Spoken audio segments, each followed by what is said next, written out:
Hello नमस्कार। 12वीं class के हम हिंदी की बात करते हैं। इससे पहले हम गद्य खंड के 10 गो लघु प्रश्न और 5 गो दीर्घ प्रश्न का आंसर बता दिए हैं। जाकर डिस्क्रिप्शन बॉक्स में आप देख लेना, क्योंकि हम सोचे हैं कि हिंदी में 30 गो प्रश्न बता रहे हैं। 30 गो प्रश्नों में से आप देखोगे तो सब के सब इन्हीं तीनों में से आने की संभावना है। मेरा बात मानो बाबू, पक्का आ जाएगा। इसमें हम गद्य में 10 गो 2 नंबरिया और 5 गो 5 नंबरिया बताएं।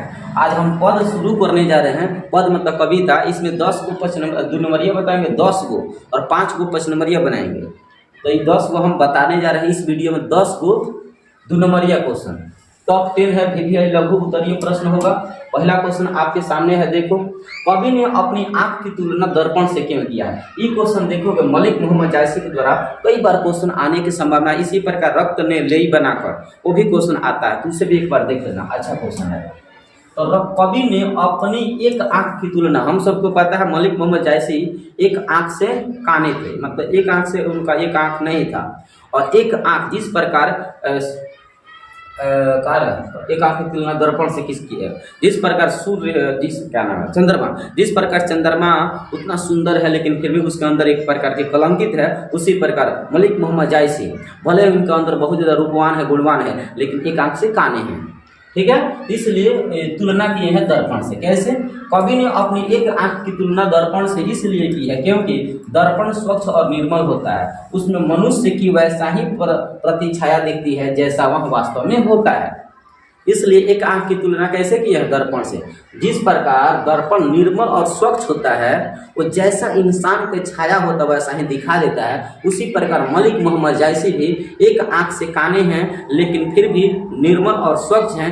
जैसा उनका छाया है अंदर का, वैसे सबको प्रतिबिंबित कर देते हैं। और सभी लोग इनका गुण देखकर, गुण सुनकर गुणगान करते हैं, इनके चरणों का बखान भी करते हैं जैसा वह वास्तव में होता है। इसके हृदय में जरा सा भी कृत्रिमता नहीं है। उसके इन निर्मल भाव के कारण ही बड़े बड़े रूपवान लोग इनके चरण पकड़कर लालसा के साथ उनके मुख की ओर निहारते हैं। ठीक उसी प्रकार जैसे एक शीशा को निहारा जाता है, उसी प्रकार मलिक मोहम्मद जायसी को भी बड़े बड़े इंसान आकर पैर पखाड़ते हैं और उनका पूजा करते हैं। बुझ रहे हो? जिस प्रकार शीशा निर्मल और स्वच्छ होता है, उसी प्रकार ये भी निर्मल और स्वच्छ है। इसलिए एक आंख की तुलना एक शीशा से किए हैं। गाय किस ओर दौड़ पड़े? आप ये देखोगे, इस पंक्ति को देखोगे ना, तो सूरदास के द्वारा पद से लिया गया है। गाय किस ओर दौड़ पड़ती है? जब यशोदा माँ कृष्ण को उठाने जा रही होती हैं, उस समय इनके मतलब उदाहरण दी हैं। कृष्ण को उठाते समय, हे ब्रज के राजकुमार आप उठ जाओ, भोर हो चुका है। गाय गौशाला में चिल्ला रही है, मतलब भिमिया रही है, मतलब बोल रही है, आवाज दे रही है। बछड़ा गाय की ओर दौड़ रही है, गाय भी दौड़ रही है, बछड़ा दौड़ रहा है। भोर हो गई है। दुलार भरे कोमल मधुर स्वर में सोए हुए बालक कृष्ण को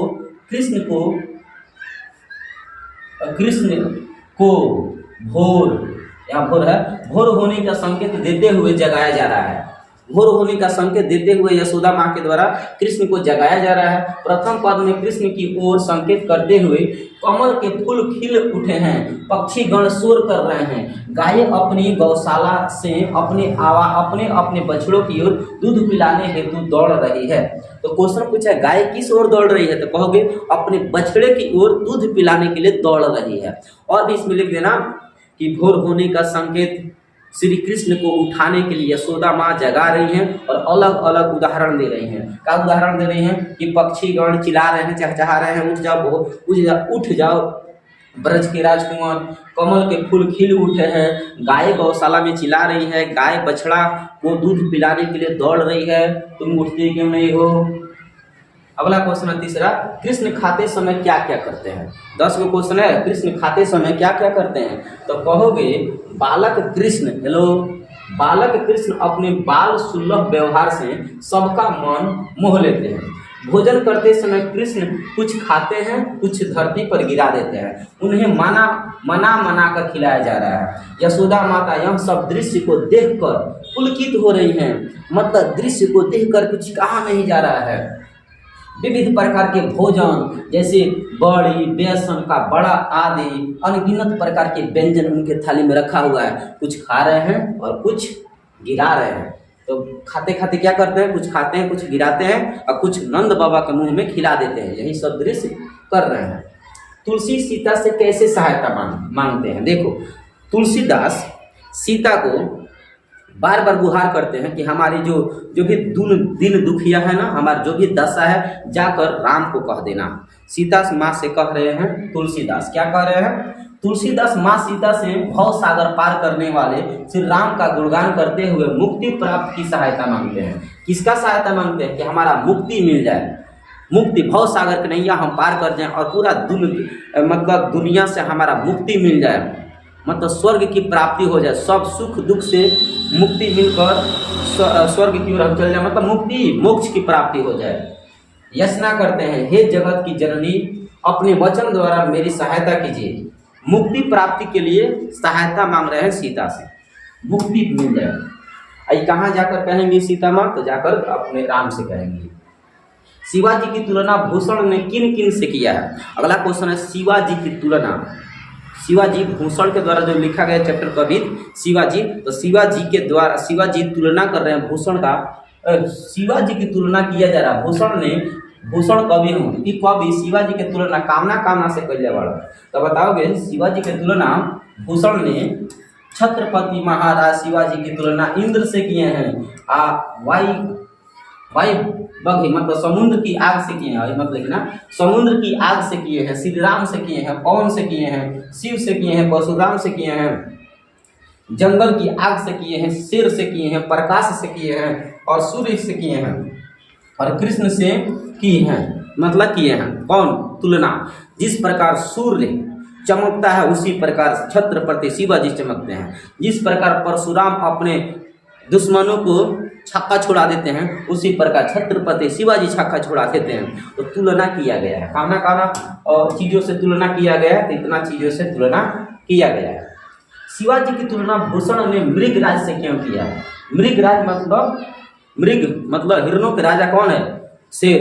तो मृगराज से तुलना क्यों करते हैं, तो कहोगे महाराज शिवाजी की तुलना कवि ने इंद्र, समुद्र, आग, श्री रामचंद्र जी पवन, शिव, जंगल की आग, शेर यानी सूर्य, कृष्ण से किया है। छत्रपति शिवाजी व्यक्तिगत में सभी देवताओं के गुण विराजमान थे। छत्रपति शिवा में व्यक्तिगत रूप से सभी देवता देवी का गुण विद्यमान थे। जिस प्रकार मृगराज अर्थात शेर जंगलों में जानवर पर राज करता है, ठीक उसी प्रकार अंधकार, ऐसे लिख देना, ठीक उसी प्रकार अंधकार, अराजकता, दंभ, अत्याचार को दूर करते हुए महाराज शिवाजी मलेच्छ वंशों के अंग औरंगजेब से लोहा ले रहे हैं। तो देखो इसे अपने माध्यम से लिखना, जिस प्रकार मृगराज पर, जिस प्रकार मृगों पर शेर का राज चलता है, मृगराज मतलब शेर बोला यार, जिस प्रकार सभी जंगल के सभी जानवरों पर शेर का राज चलता है, उसी प्रकार भारत के प्रतापी राजा मलेच्छ वंशों के औरंगजेब पर छत्रपति शिवाजी का राज चलता है।